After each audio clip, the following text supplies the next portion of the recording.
नमस्कार। आकाशवाणी जयपुर अजमेर से प्रस्तुत है प्रादेशिक समाचार।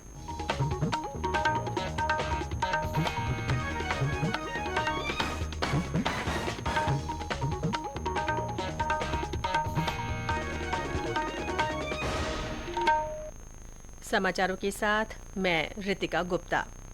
केंद्रीय पर्यावरण, वन और जलवायु परिवर्तन राज्य मंत्री अश्विनी कुमार चौबे ने दिल्ली और राष्ट्रीय राजधानी क्षेत्र एनसीआर में वायु प्रदूषण की स्थिति पर समीक्षा बैठक की।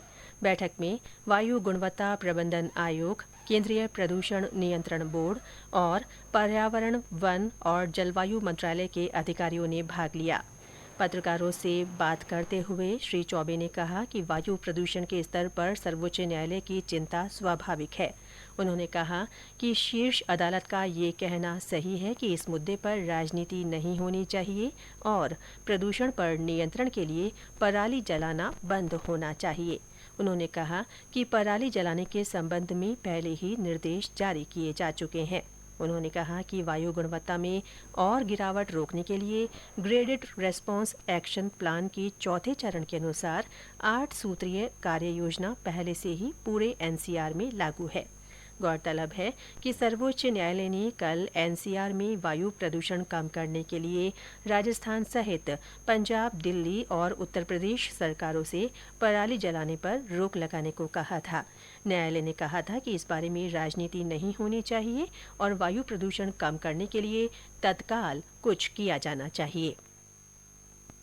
उत्तर पश्चिम रेलवे के महाप्रबंधक अमिताभ की अध्यक्षता में कल जयपुर में संरक्षा और कार्य समीक्षा बैठक रखी गई। उत्तर पश्चिम रेलवे के मुख्य जनसंपर्क अधिकारी कैप्टन शशि किरण ने बताया कि बैठक में सर्दी के मौसम में सुरक्षित रेल संचालन और संरक्षा के लिए सभी स्तर के निरीक्षणों पर विशेष रूप से ध्यान देने की आवश्यकता पर बल दिया गया। उन्होंने लोको पायलट द्वारा धुंध और कोहरे के मौसम में गति की निगरानी पर विशेष ध्यान दिए जाने के निर्देश दिए। बैठक में महाप्रबंधक ने संरक्षित रेल संचालन में विशिष्ट योगदान देने वाले रेल कर्मचारियों को सम्मानित किया। उपराष्ट्रपति जगदीप धनखड़ आज अजमेर के दौरे पर हैं। किशनगढ़ हवाई अड्डे पर श्री धनखड़ का संभागीय आयुक्त, जिला कलेक्टर और पुलिस अधीक्षक ने स्वागत किया। इस अवसर पर उपराष्ट्रपति को गार्ड ऑफ ऑनर दिया गया।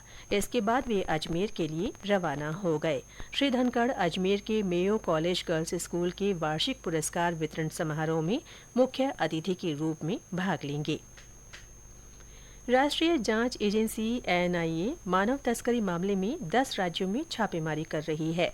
राजस्थान सहित त्रिपुरा, असम, पश्चिम बंगाल, कर्नाटक, तमिलनाडु, तेलंगाना, हरियाणा, पुडुचेरी और जम्मू कश्मीर में छापेमारी की कार्रवाई जारी है। भारतीय जनता पार्टी ने विधानसभा चुनावों को देखते हुए आज से प्रदेश भर में महाजनसंपर्क अभियान की शुरुआत कर दी है। इस दौरान आगामी 3 दिनों तक भाजपा के विभिन्न प्रदेश पदाधिकारी और वरिष्ठ नेता राज्य के अलग अलग विधानसभा क्षेत्रों का दौरा करेंगे। इससे पहले कांग्रेस ने कल से गारंटी यात्रा की शुरुआत कर दी थी। इधर चुनावी सभाओं की कड़ी में आज पूर्व मुख्यमंत्री वसुंधरा राजे थोड़ी देर में बारां जिले के सीसवाली पहुंचेंगी। श्रीमती राजे भाजपा प्रत्याशी कंवरलाल मीणा के समर्थन में सभा को संबोधित करेंगी। वे अंता, बारां, किशनगंज और छबड़ा विधानसभा क्षेत्र में भाजपा कार्यकर्ताओं से मुलाकात भी करेंगी। भारतीय जनता पार्टी के जयपुर स्थित मीडिया सेंटर में आज पूर्व महापौर विष्णु लाटा, महिला कांग्रेस की उपाध्यक्ष रही सुनीता भाटी और आरएलपी के मुख्य प्रवक्ता राजेश मांड्या ने भाजपा की सदस्यता ग्रहण कर ली। केंद्रीय मंत्री गजेंद्र सिंह शेखावत और पार्टी प्रदेश अध्यक्ष सीपी जोशी ने उन्हें पार्टी की सदस्यता दिलाई। इनके साथ पूर्व आरएएस अधिकारी महेश शर्मा सहित कई लोगों ने भाजपा का दामन थामा। प्रदेश में विभिन्न स्थानों पर रात के तापमान में 2 से 4 डिग्री की गिरावट आई है। वहीं अधिकतम तापमान में कोई खास फर्क नहीं पड़ा है। न्यूनतम तापमान में गिरावट से सर्दी के असर में मामूली बढ़ोतरी हुई है। सीकर के फतेहपुर में रात का पारा गिरकर 12.8 डिग्री रिकॉर्ड किया गया, जो मैदानी इलाकों में सबसे कम है। हनुमानगढ़ में आज सुबह सर्दी के असर में बढ़ोतरी देखी गई। राजधानी जयपुर में भी सर्दी का असर बढ़ा है। इसके साथ ही प्रादेशिक समाचार बुलेटिन समाप्त हुआ। नमस्कार।